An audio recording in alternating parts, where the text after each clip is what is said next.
عن أبي هريرة رضي الله عنه قال قال رسول الله صلى الله عليه وسلم: لا تقوم الساعة حتى يقبض العلم وتكثر الزلازل ويتقارب الزمان. زاد البخاري في رواية: وينقص العمل وتظهر الفتن.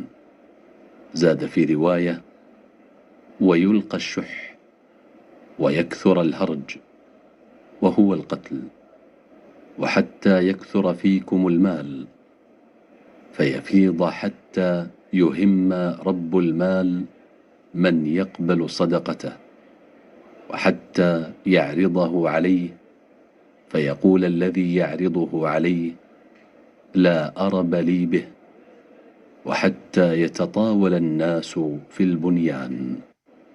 متفق